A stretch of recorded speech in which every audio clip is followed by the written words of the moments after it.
Welcome to Extraterrestrial Reality. Well, it looks like Army Colonel Carl Nell is getting ready to spill all the beans about what he knows about the extraterrestrial presence and cover-up of crash retrieval and reverse engineering programs in the United States. In the previous podcast, of course, I had a special guest on, Jason Schertz, who has a new YouTube channel called Beyond Strangeness. And of course, as anyone who's listened to that podcast knows, Jason basically shined a spotlight on some of the comments made by Army Colonel Carl Nell earlier this year, in June, actually, in an article in the Debrief that was our introduction to whistleblower David Grusch. As we all know, in that article, Nell was stated that Grusch is beyond reproach, and also made some other comments here. I'm going to read right from this article. He says, his assertion, Grusch's assertion, concerning the existence of a terrestrial arms race occurring sub rosa over the past 80 years, focused on reverse engineering technologies of unknown origin, is fundamentally correct, as is the indisputable realization that at least some of these technologies of unknown origin derive from non-human intelligence. That's what he said in that article back in June about David Grusch. So he basically corroborated everything that David Grusch was saying. But really, the mainstream news has not really picked up on this. Jason Schertz picked up on it, and he made a nice little video about it, which I talked about extensively in the previous podcast. And now I learned today that this weekend there's a Saul Foundation, which is a group that's involves people like Garry Nolan, and they're going to have a conference on this inaugural Saul Foundation event on Friday and Saturday. And Carl Nell is going to be one of the speakers. And according to the agenda, he will be discussing the Chuck Schumer amendment that will be part of the National Defense Authorization Act. That will basically, that amendment would give people time, like in defense manufacturers, time to basically come clean about what they have in their inventory, what kind of objects have they recovered and they're keeping secret from the United States. They're going to talk about that, and also controlled disclosure, which I believe is what's happening right now. I believe that we're experiencing some sort of controlled disclosure. That's what I think. But anyway, the Saul Foundation, for those who don't know, here's from the About page. It says here, the time has come for serious, well-funded, and cutting-edge academic research into the nature of unidentified aerial phenomena and their broad cosmological and political implications.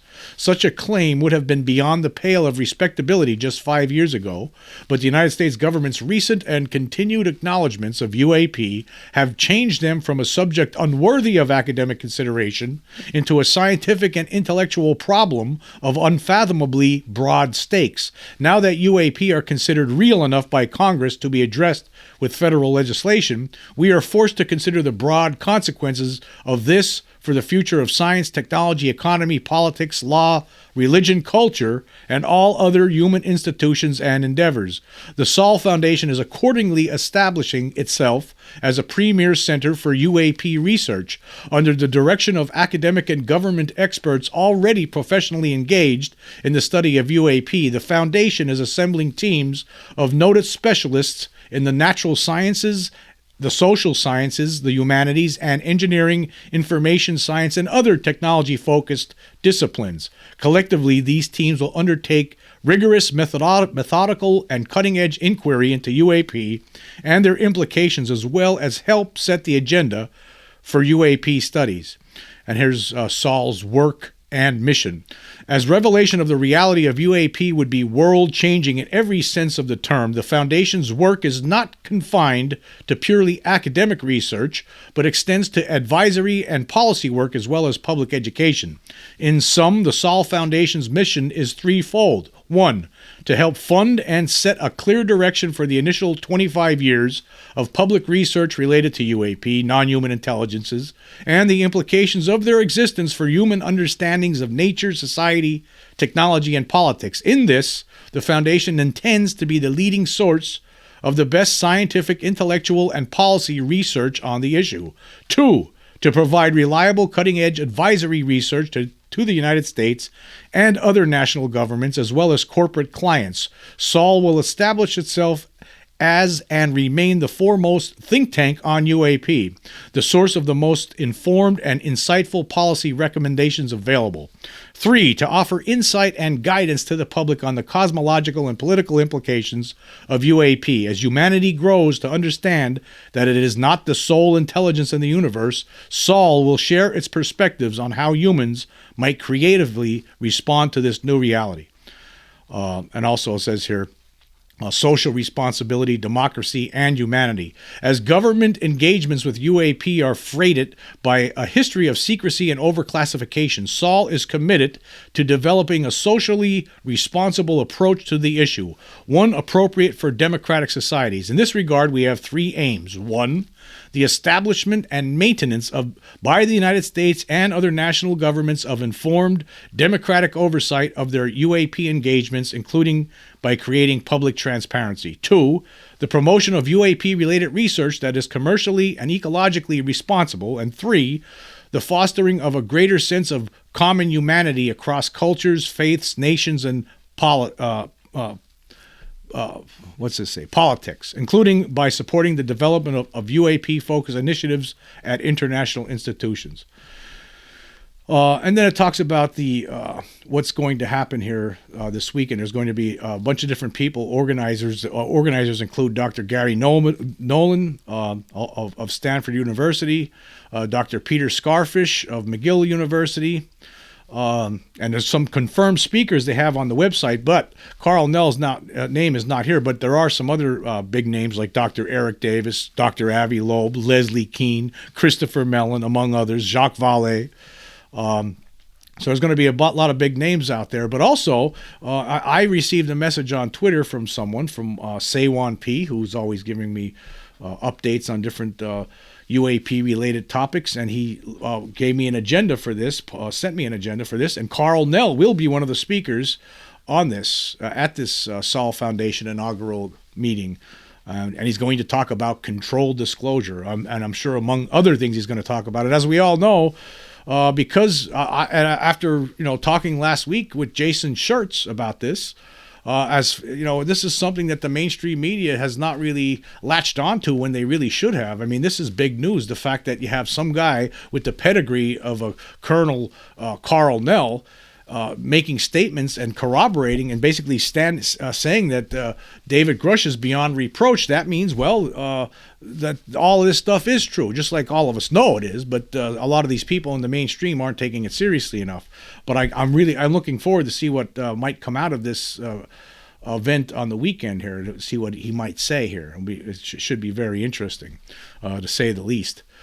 And in a related note, I wanted to talk about AARO a little bit. It seems like there are some people now saying that basically what a lot of us have suspected is basically that AARO was basically a setup. I mean, but it was just something to put the public to sleep, like I suspected. It seemed like it really wasn't getting us anywhere, and a lot of denials seem to be coming out of there. They don't seem they seem like they've been lying. We've been getting lied to by AARO. That's what it seemed like.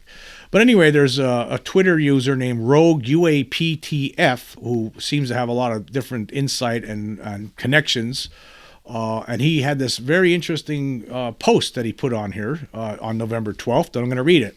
It says, AARO is a flypaper operation designed to shield a couple of very specific CIA, Department of Energy, Air Force, and non-government operational recovery, reverse engineering, and advanced technology programs from would-be whistleblowers. They even have a website where would-be whistleblowers can blow away, but only about unclassified things like their favorite color and what they had for breakfast.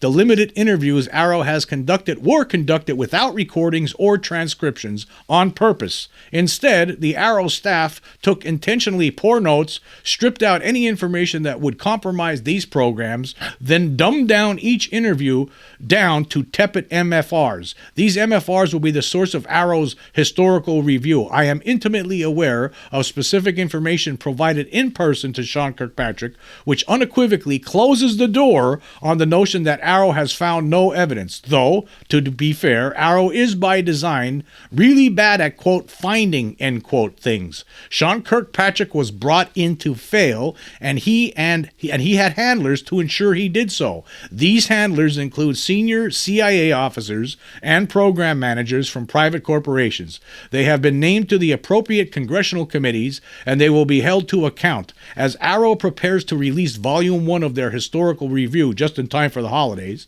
know that it is a wolf in sheep's clothing. The real holidays are coming. Now, I don't know who Rogue UAPTF is. Some people say they think they know, but I can't say. All I know is that there's some good posts coming from this account, and I thought that was worthy of reading because, I think that's what we were getting here. Now, of course, as we all know, Sean Kirkpatrick is stepping down here next month. He's gone as the director. Do we get anything out of AARO? We have people saying that he didn't do a good job, and that he was basically obfuscating the truth, and that's what it seems like, yeah. Now, Matthew Pines, he's an author and somebody with a pretty big presence on Twitter. He commented on Rogue UPTF's posting, and here's what Matthew Pines wrote. He says here, a current, very highly cleared Department of Defense official recently confided to me that AARO is, quote, entirely a disinformation activity, end quote, designed to, quote, cover and distract, end quote, with, quote, no qualms about misleading Congress, end quote. This person also indicated they were recently given a skiff briefing on the Grusch stuff. So there's people who have connections to people who are whistleblowers and other people in the Pentagon, and they're being told things that AARO was just a big joke from the get-go. It's basically like all of us suspected from the beginning. So we're not going to get anywhere with this AARO the way it's set up, unless Congress makes some changes here.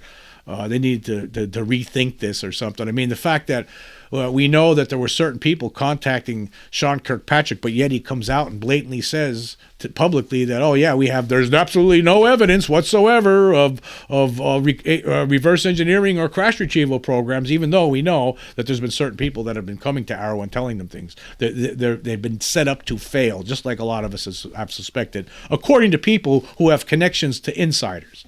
Of course, I don't have a lot of connections, so I rely on some of these other people online here to come to conclusions. But the conclusions, sometimes you could just look at things and you can see how they're going, and you don't even have to have any people that insiders. You don't even have to have them. You can see it with your own two eyes. Anybody with half a brain could figure out that this whole thing was a joke. But I guess we'll see what happens. I guess we still don't have the next director. We'll see what happens with that. But I think the big news, as far as I'm concerned, is the fact that we're going to hear some more from Carl Nell. I mean, as I was talking with Jason Schertz last week, it's some people believe that he could have been one of these people that was set to testify to Congress earlier this year, along with Grusch and the two former Navy pilots, Ryan Graves and David Fravor.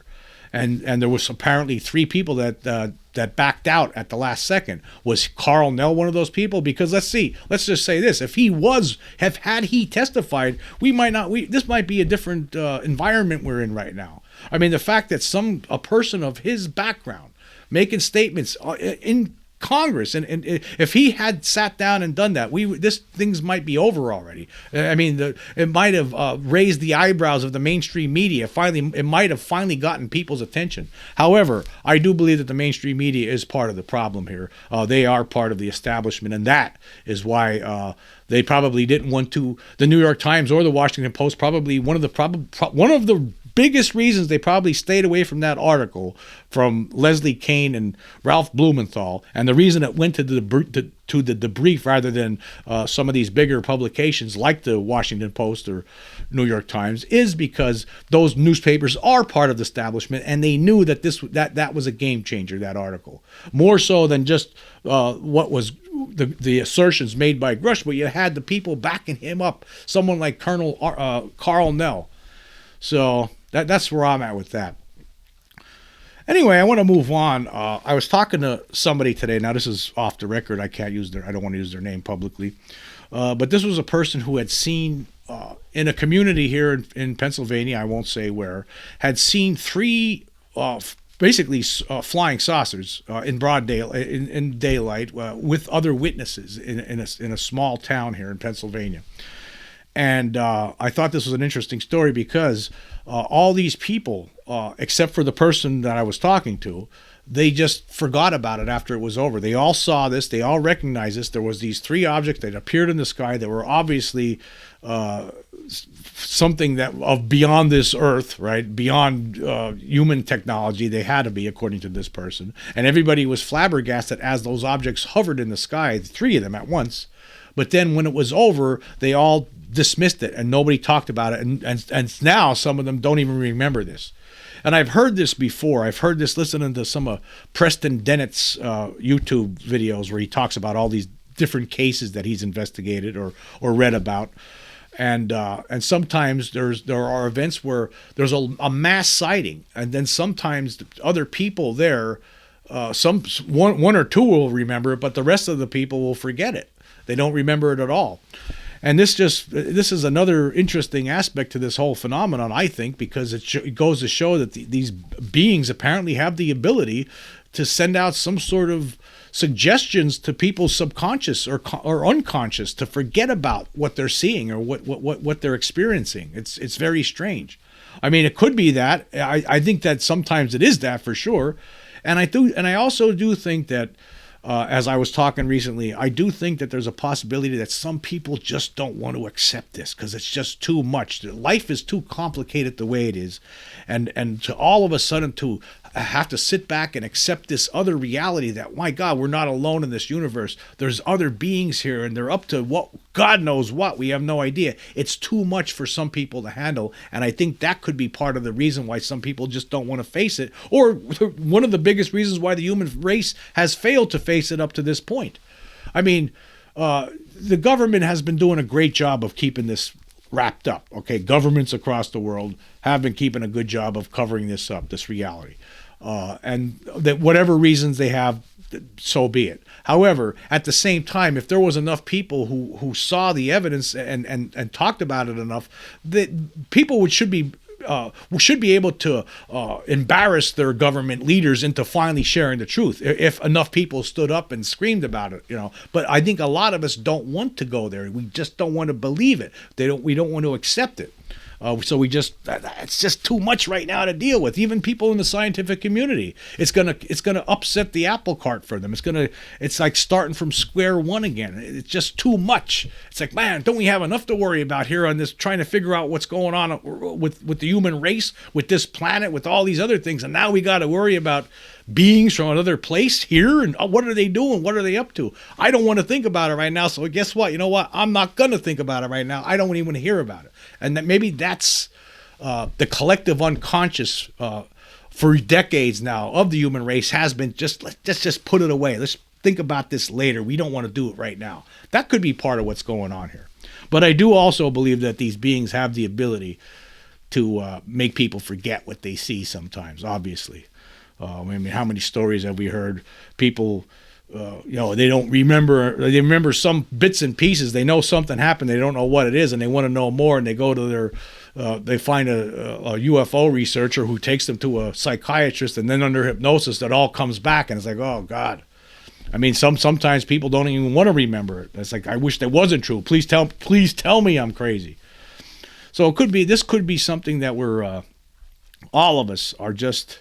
We don't want to accept it, and that's why it's taking so long. It's not just the cover-up, but it's everybody else too. I mean, even though there's some of us out there saying, "Hey, we need to face this already. We need to talk about it," right? Like, of course, like I'm doing right now. But there's overall, maybe there's just some of us that just don't want to think about this right now. It's too much, too complicated. Okay, moving on. I want to go to some of my recent polls on Spotify. Of course, I don't think I updated them. I think the most recent 2 episodes I did not talk about yet, so I'm going to talk about those. Actually, we're going to go back 3 episodes. We're going to start with, for the episode, Surgeon Believes Peru Humanoids Are Time-Traveling Future Humans. I asked this question: are the Peruvian humanoid corpses the remains of time-traveling, evolved humans from the future? So far, there's 66 votes. 16 people, or 24.2%, say yes, while 50 people, or 75.8%, say no. I'm going to have to go with the nose at this point because I think that's really far-fetched, and I mean that's a leap. I know what this scientist was saying. This scientist from Mexico from Argentina. This Argentine surgeon. He was saying that basically what he's seeing is like this is how he believes humans are going to evolve. So I think that these are from our future, and they must have traveled back into the past and died 1,000 years ago in Peru near the Nazca lines. Basically, that's what he's saying. I mean, it's one thing accepting the reality that there's an extraterrestrial presence here. It's another thing talking about time traveling humans from the future. I mean, it doesn't mean it can't happen. I don't know. I don't understand. To me, time travel, especially into the past, seems impossible. But I'm not a scientist, but I just don't know. But I think we need a lot more proof before coming to that conclusion. If these beings are in fact actually real, like all these people are saying, I think the thing is that maybe they evolved. They were like us, and they evolved on another planet somewhere, and then they came here, 1,000 years ago, and died somehow. Maybe that's what happened. They're just from some other place. But to say that they're actually us from the future, and then we travel back in time, that's a giant leap. I mean, come on, that's really science fiction stuff there. I mean, that sounds really out there. So it doesn't make me right. I'm just saying I just believe I go with the nose for the time being here. I would need more evidence of that. However, it's starting to look like to me like these beings they really did walk the earth at one time 1,000 years ago. That's what it's starting to look like. I still believe that there needs to be more scientists brought in on this from across the world, and we need to have a consensus then, and then we could say yes or no for certain, one way or the other. But it's starting to look really good. I could say that. Okay, and then for the episode, The Philosopher Executed for Believing in Life on Other Worlds, I asked this question: is it acceptable for the secret UFO control group to maintain the cover-up because of religious implications? 38 votes so far. 0 people say yes, and 38 people, or 100%, say no. Yeah, I definitely agree with the no's on this one. I don't think that religious implications should be considered whatsoever. People's religious beliefs could be modified. I mean, if once the truth comes out, if it infringes on your religious belief, if it doesn't jibe with what you've been taught, then you need to rethink your position. You need to rewrite your books. I mean, to say that, okay, if you believe in God and God created everything, and these things exist, then that means God created these beings too. That's the way you need to look at it. You just need to modify your religious beliefs. So no, that is not an acceptable reason, acceptable consideration whatsoever. Not at all. It shouldn't be considered at all. But of course, as we know, we've heard from people like Lou Elizondo who said that that's something he thinks could be going on behind the scenes. That there are people high up in the Pentagon who have certain religious beliefs, and they don't want this truth to be known because it doesn't jibe with their religious beliefs, and they don't want the rest of the world to know about this either. And that's crazy. That's crazy. Okay, moving on. For the most recent episode, interview, Beyond Strangeness host shines spotlight on Army Colonel who confirmed secret UFO programs. I asked this question, really was a dumb question. Should Congress request Army Colonel Carl Nell to testify publicly about his knowledge of UFO crash retrieval and reverse engineering programs? Well, there's 58 votes so far. 5 people, or 5 jokers, say no, or 8.6%. Of course, we knew that would happen. And of course, 53 people, or 91.4%, say yes. Of course he should. Of course he should testify, right? That's an easy one. Yeah, of course he should testify. I would hope that the Congress does have him testify sooner rather than later. Let's do this while it's hot, while the iron's hot. Let's take care of it now rather than later, because I think Carl Nell is key to this now. He's key. This is big time. You have this Army colonel standing up and saying, yeah, everything he says, everything that David Grusch says, it's fundamentally correct. Yes, all of this is true, basically. That's what he says. That's what they should have been talking on the nighttime, on the 6 o'clock news, after this. It shouldn't have just all been focused on Grusch. And you know what? To be quite honest with you, people in the UFO community didn't focus on this enough either. So it's even, I'm at fault too, right? It was basically Jason Schertz who really shined the spotlight on this. This was talked. I mean, I know that other people talked about this. Other UFO channels had talked about this online. But we really needed to focus on it, and we should really focus on it now. And I think we all really need to pay attention to this weekend and see what Carl has to say during this Saul Foundation. And it'll be great to see some people from the mainstream press take an interest in this event, and especially to hear what he and others. There's going to be a lot of people there talking, right? But I think Carl Nell here, I mean, this, I always talk about, like, I feel like like when I'm talking about debunkers, like I know that I'm right and I know that they're wrong. Like I'm holding a royal flush, they're holding an 8 high or something to that effect, 7, 8 high, something, a losing hand compared to what I got. Right? It's almost like, yeah, I mean, I right now, if you have a Karl Nell in your deck, right, you won. I mean, that's like, it's over. I mean, I got a Karl Nell, I got a David Grusch. What do these debunkers have? Nothing. What do they got? Nothing.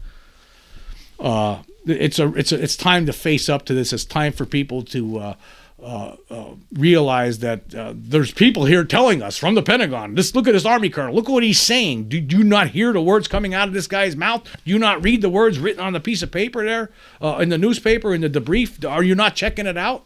Are you dumb? Where's the mainstream media on this? This guy's out. It's like a high-ranking Pentagon official coming out and telling you the truth almost. It's tantamount to that, isn't it?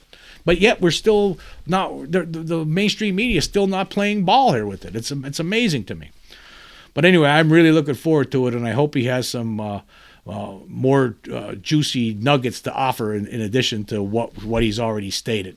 Because I think this guy could turn out to be integral to disclosure finally happening. Anyway, I want to thank everyone for joining me. Until next time.